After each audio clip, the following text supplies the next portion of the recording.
Estou aqui com o José Carlos Vaz. O José Carlos Vaz é advogado em Brasília, foi diretor de agronegócio do Banco do Brasil e secretário de Política Agrícola no Ministério da Agricultura.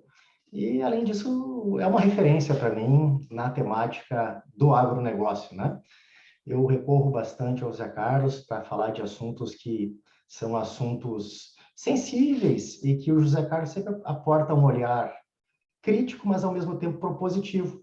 E a minha ideia hoje, José Carlos, já agradecendo a sua presença aqui, sei que a sua agenda é disputada, eu queria propor para você um olhar sobre a agricultura de baixo carbono, né? Porque nós temos um país com 851 milhões de hectares, ou 8,5 milhões de quilômetros quadrados, 13,5% do nosso território é ocupado por cidades e infraestrutura, e depois nós temos um esplendor de natureza, nós temos em torno de 8% ocupado pela agricultura, mais uns 22% pela pecuária, né? Se juntarmos ainda aí mais a parte de silvícola, nós vamos chegar arredondando a 34% em atividades e ocupação das cidades e 66% que engloba mata nativa, envolve parques ambientais, áreas de proteção indígenas, né? Como que nós podemos nos tornar um fornecedor estratégico de alimentos para o mundo, José Carlos? Bom, eu não gosto muito do termo agricultura de baixo carbono. Eu gosto muito da sigla ABC. Tá? E por quê? Porque eu acho que a agricultura, aí entendido todas as atividades produtivas que envolvem recursos naturais, então, piscicultura, aquicultura, florestas, né, a pecuária, então, a agricultura lato sensu, ela é uma atividade que, historicamente e regionalmente, ou globalmente, é uma atividade de baixa produtividade e não considerada como integrada, inserida em processos gerenciais e processos produtivos de alta tecnologia, né? Aqui no Brasil, nós conseguimos fazer isso. A nossa soja exportada, nossos milhos, nossas carnes, os nossos produtos exportados, eles são produtos com valor agregado. E esse valor agregado é oriundo de um alto uso de tecnologia inserido dentro dele. Então, é uma agricultura diferente do resto do mundo, né? E é uma agricultura que, para ser conservada, como qualquer atividade intensiva, ela tem que buscar caminhos de reciclagem dos recursos utilizados, e vamos colocar assim, das máquinas industriais utilizadas. Qual é a máquina industrial principal? É o solo. Então, o solo tem que estar fofo, o solo tem que estar úmido, o solo tem que estar um bom ambiente de reações químicas, ele tem que trazer bons componentes biológicos e químicos e físicos que vão promover o milagre da criação, né, que é a mistura dos elementos químicos e físicos e transformá-los no insumo da produção de alimentos ou no próprio alimento em si, ou em energia e fibras, etc., né? Então, a gente tem situação peculiar, favorável no Brasil com relação a isso, ao nosso, porque uma boa parte da nossa área é uma área fraca fisicamente. Mas isso necessariamente não é ruim na medida que você possa fazer as correções. Tá? Nós ainda estamos com uma visão de correção por meio de uso de inoculação intensiva de produtos químicos, de concentrados químicos. Mas nós já estamos num processo de migração para um uso simbiótico, vamos colocar assim, de recursos biológicos, então, de outras espécies vegetais e espécies animais que vão contribuir para a fertilização, para a correção. Existem recursos que se pode fazer que têm um menor impacto, seja na degradação do solo, dos recursos utilizados, a água, tal, porque você precisa promover uma reciclagem. E existem tecnologias que podem ser feitas para você otimizar o uso de insumos. Tá? Bom, o programa ABC, o plano ABC, tá? O plano ABC, porque o programa é o CREDO, o plano ABC, ele buscou introduzir essa visão para os nossos produtores rurais, que são altamente receptivos à inclusão de novas tecnologias e capazes de absorvê-las e utilizá-las. Tá? Então, ele introduziu um receituário de posturas, de comportamentos que devem ser perseguidos em nível de propriedade. A meu ver, o que falta é a gente linkar essa visão de nível de propriedade com uma visão de territórios. Tá? Porque se a gente pensar numa visão de 10, 20, sei lá, 40 anos, tá? A gente que vai ver, aí eu não estou querendo flexibilizar o conceito de propriedade, nem da propriedade sobre as receitas oriundas do uso de uma determinada área. O que eu estou dizendo é o seguinte, é que vai começar a ficar cada vez mais difícil você trabalhar com áreas de pequeno tamanho. Então, ou você trabalha com a concentração de proprietários, então, poucos proprietários, ou você trabalha, então, com o conceito da propriedade rural extensa como sendo uma empresa com vários acionistas, entre eles produtores rurais. Então, não precisa ser só um pequeno produtor, não precisa ser só um grandíssimo produtor, não precisa ser uma cooperativa, você pode buscar um outro mecanismo em que você respeite critérios de propriedade, de alocação das receitas obtidas, mas possa fazer uma integração do processo produtivo e gerar com uma visão, uma área mais ampla. Então, inserir isso no território, por quê? Não tem muito milagre nas coisas que a gente quer fazer. Às vezes a gente consegue fazer usos intensivos, a partir da Revolução Industrial a gente fez isso, e aí a gente quer imitar a obra de Deus, né? Mas Deus é sábio. Deus não fez certas coisas de forma intensa porque ele sabe que é preciso ter tempo para produzir o resultado esperado. Então, a gente vem, faz uma baita de uma correção química, faz a aplicação de um defensivo químico, consegue um ótimo resultado financeiro por 2, 3 anos, depois você tem um prejuízo enorme que você vai ter perda de produtividade, você vai ter a presença de pragas, às vezes sem combate, e você vai ter investimentos a fazer sem que, às vezes, você está provisionado para fazer isso, né? Então, essa ótica do plano ABC é uma ótica de otimização do uso da propriedade. A questão da sustentabilidade, mais do que um belo discurso ou uma bela intenção, é uma necessidade que o proprietário de um imóvel rural tem que aplicar. A sustentabilidade, ela não vamos colocar assim, um objetivo por si mesmo. A sustentabilidade é uma característica que tem que ser inserida em todos os processos produtivos. Tá?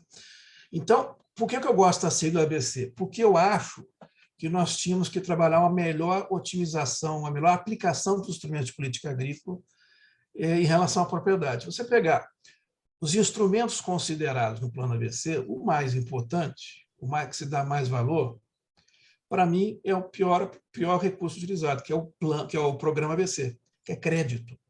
Tá? Você usa um remédio meio inadequado para essa situação, porque quem vai fazer uma correção do sistema produtivo não pode contar com uma receita, com receitas, um ganho de receita tão expressivos, e não pode contar também com receitas em prazos muito curtos. Você tem um plano de até 15 anos, com até 8 anos de carência, é ótimo. Só que para o agente financeiro isso não é uma coisa atrativa para fazer.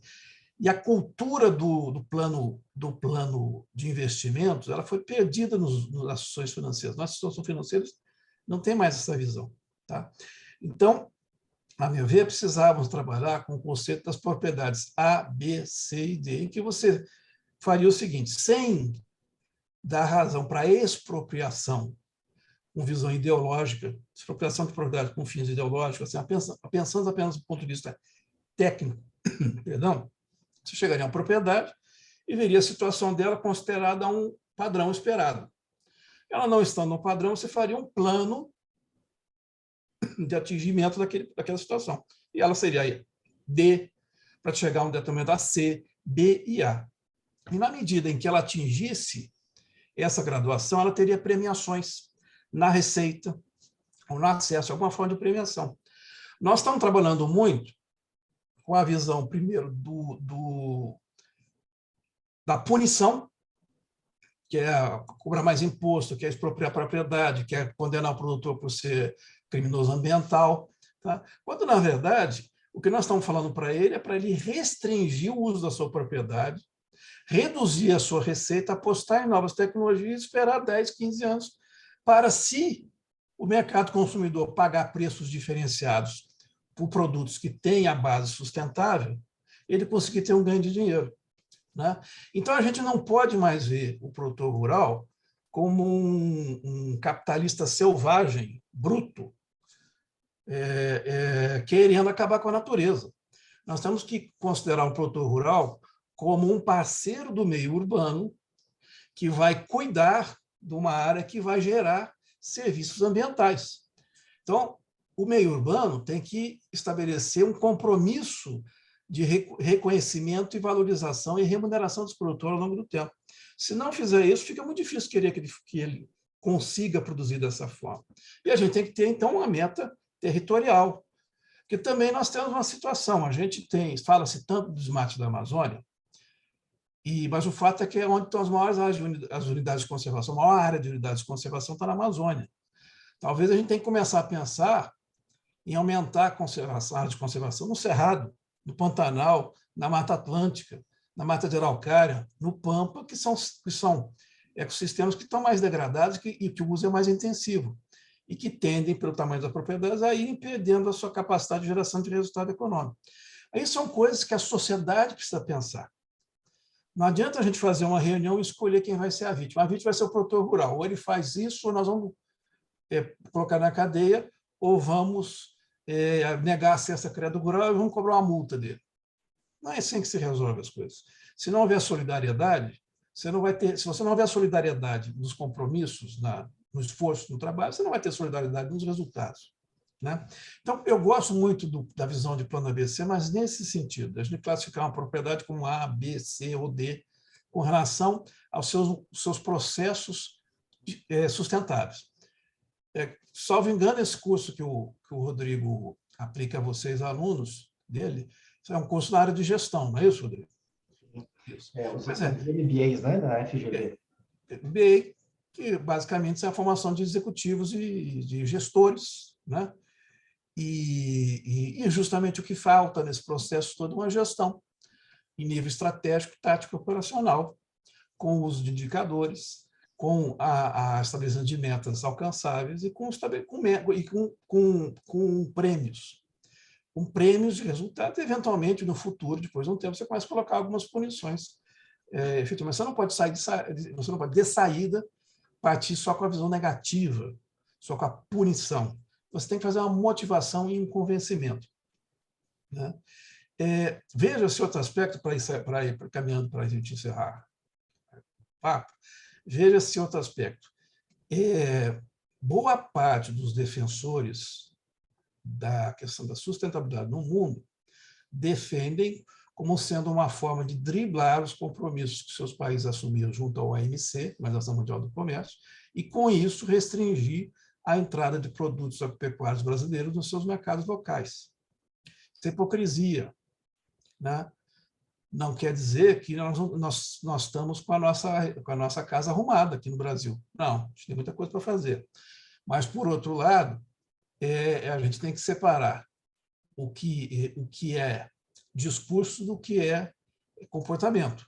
Eles fazem um discurso de adequação a certas práticas ambientais, mas não se dispõem a pagar preços diferenciados para quem seguir aqueles protocolos que eles querem atender, né? Então, a gente também não pode querer que, nas relações entre as nações, que só os ingênuos no Brasil, só as visões da esperança, da ingenuidade, da solidariedade, do amor conduzam as nossas relações comerciais internacionais. A gente tem que ter um pouco de pragmatismo e um pouco de capacidade de negociar, né? Nesse sentido. Nós estamos vendo, até nesse momento de crise que nós estamos vivendo, em que toda a globalização, todos os conceitos de globalização, todas as dimensões do termo globalização estão sendo rediscutidas, nós estamos vendo aí a própria União Europeia falar de usar áreas reservadas para a legislação ambiental para a produção pecuária, por uma questão de segurança alimentar, né? E aí os senhores gestores sabem que a gente tem que ter planos de negócio, e às vezes a gente tem, eu sou advogado, então a gente tem no direito o que a gente chama de conflito entre princípios, entre valores, que são aquilo que alicerça todo o entendimento jurídico do que é legal, do que é justo, do que é adequado, né? Se você tem uma situação em que você aplica só um princípio, maravilha, é só chegar lá e sancionar, penalizar, punir, ou recomendar, ou até mesmo dar uma premiação. Mas se você começa a ter vários princípios que possam se chocar, aí você aplica uma técnica chamada ponderação de princípios. Na gestão, nós gestores fazemos isso o tempo todo. Qual é a minha equação? Eu vou fazer mais estoque, mas como é que vai ser o custo de carregamento disso? Eu vou conseguir receita? Qual é a probabilidade de eu ter uma oportunidade de negócio que esse estoque a mais que eu fiz vai gerar um benefício de volume de vendas que vai compensar o custo financeiro de ter esse estoque? Qual a possibilidade desses bens se deteriorar no estoque e eu perder? Qual a questão de segurança desse estoque? A possibilidade desses bens se defasarem, o consumidor perder interesse? Eu invisto numa fábrica ou eu prefiro comprar terceirizado um país que não observa as mesmas questões previdenciárias que o meu país observa, né? Qual é o problema de eu ter acesso a isso? Vai chegar? Então, existe uma série de coisas. Então, nós, os gestores, no dia a dia, fazemos ponderações. Então, o plano ABC, assim como a produção de alimentos, assim como o plano de financiamento do país, a disponibilidade de recursos, a capacidade de subsidiar, os interesses comerciais, isso tudo tem que ser ponderado, né? E isso só vai se conseguir se nós tivermos pessoas com comportamentos ponderados. A gente precisa ter mais diálogo. E aí usar as técnicas de gestão, indicadores, mapas, mecanismos de controle. Isso tem que ser feito a nível estratégico. Não basta ser só colocar na Constituição. Todo mundo tem que ser bonito. Vai continuar nascendo gente feia. Tá? Como é que a gente faz com os feios? E pior, e se alguém falar assim, eu tenho direito a ter um marido bonito para todos, como é que nós vamos viabilizar isso? Está lá a Constituição, o direito dizendo que é para fazer isso. Então, nem sempre uma meta, um objetivo é a coisa que você vai alcançar de imediato. Você vai ter que construir situações de escala e situações para chegar lá. Até porque, gente, boniteza, beleza, é uma questão muito subjetiva, né? Ninguém sabe o que é. Para o feio, para outros, parece bonito, né? Mas é isso, professor Rodrigo. Eu queria agradecer a oportunidade. Se você quiser algum complemento, estou à disposição, ou a gente grava depois. E dar os parabéns aos seus alunos por tê-lo como professor, e os parabéns a você por ter alunos que, com certeza, por estarem num curso, numa instituição tão valorizada como a FGV, não estão aí à toa, também suaram muito na vida para conseguir fazer isso, e estão se dedicando muito a isso, sacrificando o seu conforto, o descanso, né? Sacrificando, às vezes, a sua dedicação profissional, o seu tempo de descanso, e, às vezes, até prejudicando um pouco o esforço de trabalho para atingir novos conhecimentos. Então, parabéns a todos, e o objetivo aqui não foi tanto contar como as coisas são, mas como elas poderiam ser. Tá? Então, um abraço a todos. Agradecido, José Carlos, como eu falei no princípio, um olhar crítico e, ao mesmo tempo, propositivo. Isso é muito importante. Agradeço pela sua atenção. Um grande abraço, José Carlos. Abraço a todos. Obrigado.